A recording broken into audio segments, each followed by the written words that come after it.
Hello बच्चों, नमस्कार। कैसे हैं आप सभी। तो आज के इस वीडियो में मैं आप लोगों को सेट नंबर 5 2024 पेपर कोड है 824 IN का सलूशन हम लोग देखेंगे। इसमें इस विज्ञान के पार्ट में हम लोग रसायन विज्ञान का पार्ट सॉल्व करेंगे। तो चलिए बिना देरी के वीडियो को स्टार्ट करते हैं। खंड आज सॉल्व करेंगे विकल्प पर भाग 2। तो चलिए क्वेश्चन को हम लोग समझते हैं। हाइड्रोजन आयन H+ की प्रकृति होती है तो अम्लीय होती है। दूसरा है धावन सोडा के एक अणु में जल के अणुओं की संख्या होती है तो 10 होती है। जानते हैं आप लोग। इसका फार्मूला होता है Na2CO3 × 10H2 तो 10 मॉलिक्यूल होता है। अगला है निम्नलिखित कौन अधातु है। इनमें कौन अधातु है तो हीलियम अधातु है। धातुओं के लिए कौन सत्य नहीं है। धातुओं के लिए कौन सत्य नहीं है तो उत्तर नंबर जो ए है, धातुएं सदैव सहसंयोजक यौगिक बनाती हैं, यही सही नहीं है। धातुएं सदैव सहसंयोजक यौगिक नहीं बनाती हैं। जो धातुएं होती हैं, धातुएं धन आयन बनाती हैं, सही है। धातुओं में इलेक्ट्रॉन त्यागने की प्रवृत्ति, ये भी सही है। धातुओं में चालकता का गुण होता है, ये भी सही है। तो आप लोग का इसमें ऑप्शन नंबर फर्स्ट गलत होगा। अगला दिया है प्लास्टर ऑफ पेरिस की जल से अभिक्रिया करने पर बनता है तो जिप्सम बनता है, आप लोग जानते हैं। अगला दिया हुआ इथेनॉल को सोडियम से अभिक्रिया कराने पर प्राप्त होता है। इसमें H2 गैस क्या होता है, मुक्त हो जाता है। चलिए आगे का सलूशन हम लोग देखते हैं। खंड भाव वर्णात्मक प्रश्न उपभाग 2 प्रश्नोत्तर संख्या 5। क्वेश्चन दिया हुआ है विद्युत रासायनिक श्रेणी के किन्हीं दो गुणों का उल्लेख कीजिए। दो गुण विद्युत रासायनिक श्रेणी का लिखना है।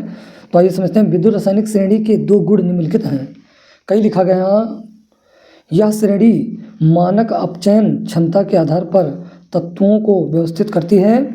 इस श्रेणी में धातुओं की विद्युत धारा प्रवाहित करने की क्षमता होती है। इस श्रेणी में धातुओं की रासायनिक क्रियाशीलता का पता चलता है। तो यह है विद्युत रासायनिक श्रेणी के गुण। आप लोग इसको स्क्रीनशॉट लेके लिख लीजिए। अगला क्वेश्चन है Na सोडियम परमाणु क्रमांक 11 तथा क्लोरीन परमाणु क्रमांक 17 के संयोग से Na+Cl- का बनना समझाइए। तो चलिए हम लोग इसका सलूशन देखते हैं। यहाँ पर सोडियम है, क्लोरीन परमाणु क्रमांक 11 होता है और कोषों में इलेक्ट्रॉन की संख्या 2, 8, 1 होती है और क्लोरीन में 2, 8, 7 होता है। तो चलिए इसका हम लोग सलूशन देखते हैं। सोडियम के बाह्य कोष यम में एक इलेक्ट्रॉन है। यम में आप लोग देख रहे हैं इसके एक इलेक्ट्रॉन है। यदि यह यम कोष के इलेक्ट्रॉन को त्याग दे तो कोष यल बाह्य कोष हो जाएगा जिसमें 8 इलेक्ट्रॉन है, अर्थात अक्रिय गैस विन्यास है। इस प्रकार इसकी प्रवृत्ति एक इलेक्ट्रॉन त्यागने की है। क्लोरीन के बाह्य कोष में यम में क्लोरीन आप देख रहे हैं यम वाले में कितना है, यम वाले में 7 इलेक्ट्रॉन है। यदि यह एक इलेक्ट्रॉन ग्रहण कर ले तो बाह्यतम कोष में इलेक्ट्रॉन की संख्या 8 हो जाएगी, अर्थात यह उत्कृष्ट गैस विन्यास हो जाएगा। इस प्रकार इसकी प्रवृत्ति इलेक्ट्रॉन ग्रहण करने की है। सोडियम एक इलेक्ट्रॉन क्लोरीन को देकर सोडियम क्लोराइड बनाता है। इस तरह दोनों तत्व उत्कृष्ट गैस विन्यास के कारण अस्थायी हो जाते हैं। सोडियम क्लोराइड की संरचना को निम्नोक्त व्यक्त कर सकते हैं। तो ये Na है, ये Na+ हो गया, एक इलेक्ट्रॉन त्यागा, और Cl एक इलेक्ट्रॉन ग्रहण, Cl- हो गया और ये इस तरह बना गया है। तो सोडियम से क्लोरीन में इलेक्ट्रॉन का स्थानांतरण, इसका इलेक्ट्रॉन ट्रांसफर हो गया क्योंकि सोडियम के बाह्य कोष में एक इलेक्ट्रॉन जाता था, इसमें कमी थी तो ट्रांसफर कर दिया, इसीलिए Na+ बन जाएगा और Cl- बन जाएगा।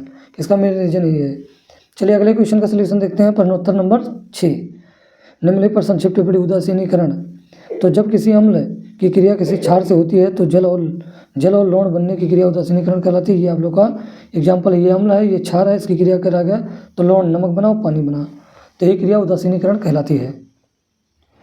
तो चलिए हम लोग समझते हैं। अगला है अपचयन अभिक्रिया, रिएक्शन। ऐसी अभिक्रिया जिसमें रिएक्टेंट टू प्रोडक्ट में, रिएक्टेंट से प्रोडक्ट में किसी परमाणु या अणु में इलेक्ट्रॉन की कमी होती है, उसे अवकरण या अपचयन अभिक्रिया कहते हैं। जैसे अब Zn डबल पॉजिटिव है तो यहाँ पर इलेक्ट्रॉन की कमी हुई, Zn हो गया। CO डबल पॉजिटिव था, Ca डबल पॉजिटिव था, 2 इलेक्ट्रॉन की कमी हो गया तो Ca हो गया। तो रिएक्टेंट टू प्रोडक्ट अगर इलेक्ट्रॉन की संख्या घट रही है तो उसे अपचयन अभिक्रिया कहते हैं। आप लोग ऐसे भी इसको डिफाइन कर सकते हैं। ऐसी रासायनिक अभिक्रिया जिसमें हाइड्रोजन की वृद्धि तथा ऑक्सीजन की कमी होती है उसे भी अपचयन अभिक्रिया कहते हैं, तो वो भी लिख सकते हैं आप लोग। अगला क्वेश्चन है क्या होता है जब केवल रासायनिक समीकरण लिखिए। सोडियम क्लोराइड की जल से क्रिया तो सोडियम ऑक्साइड की जल से क्रिया, ये सोडियम ऑक्साइड है, जल से क्रिया करेगा तो NaOH बना। अगला शुष्क बुझे चूने को शुष्क क्लोरीन गैस की क्रिया कराई जाती है तो इससे क्रिया करेगा तो ये ब्लीचिंग पाउडर बना, वाटर मॉलिक्यूल बाहर हो गया। अगला एथेनॉल को सांद्र H2SO4 की अधिकता के साथ 160 डिग्री से 170 डिग्री सेल्सियस पर गर्म किया गया तो ये आप लोग का एल्कीन बन जाता है, एथिलीन बन जाता है, CH2 डबल बॉन्ड CH2, ये एथिलीन है आप लोग का। अगला देखते हैं एथेनोइक अम्ल की सोडियम बाइकार्बोनेट से क्रिया कराई जाती है। तो एथेनोइक अम्ल सोडियम बाइकार्बोनेट से क्रिया करें तो सोडियम एसीटेट CO2 और वाटर मॉलिक्यूल क्या हो गया, बाहर हो गया। इसी में अगला क्वेश्चन आप लोग को दिया हुआ है, एथेनॉल को सांद्र H2SO4 की उपस्थिति में एथेनोइक अम्ल के साथ गर्म किया जाता है तो ये एथिल अल्कोहल है, इसकी क्रिया सांद्र एसिटिक एसिड के साथ गर्म किया गया तो ये बना है एथिल एसीटेट और वाटर मॉलिक्यूल बाहर हो गया।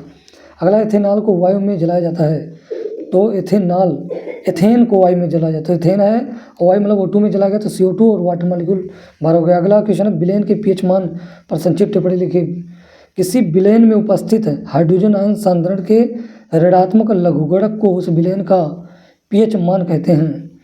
तो किस विलेन का pH मान क्या होता है, negative logarithm to the base 10 को pH कहते हैं। pH बराबर होता minus log 10 base H plus या pH बराबर लॉग 1/10 बेस H प्लस। आइए अगला क्वेश्चन देखते हैं, असंतृप्त हाइड्रोकार्बन पर संक्षिप्त टिप्पणी लिखिए। असंतृप्त हाइड्रोकार्बन, तो संतृप्त और असंतृप्त मैं आप लोगों को समझा दे रहा हूँ। अगर कार्बन कार्बन के बीच में सिंगल बॉन्ड है तो उसे संतृप्त हाइड्रोकार्बन कहते हैं, और कार्बन कार्बन के बीच में डबल या ट्रिपल है तो उसे असंतृप्त हाइड्रोकार्बन कहते हैं। तो आइए हम लोग समझते हैं वो हाइड्रोकार्बन जिनमें कार्बन कार्बन के बीच में डबल या ट्रिपल बॉन्ड उपस्थित होता है असंतृप्त हाइड्रोकार्बन कहलाते हैं। तो आप देख रहे हैं एल्कीन है, ये एल्काइन है, एथिलीन है, एसिटिलीन है, कॉमन नेम ये है। अगला क्वेश्चन है, निम्नलिखित यौगिक की IUPAC नाम लिखिए।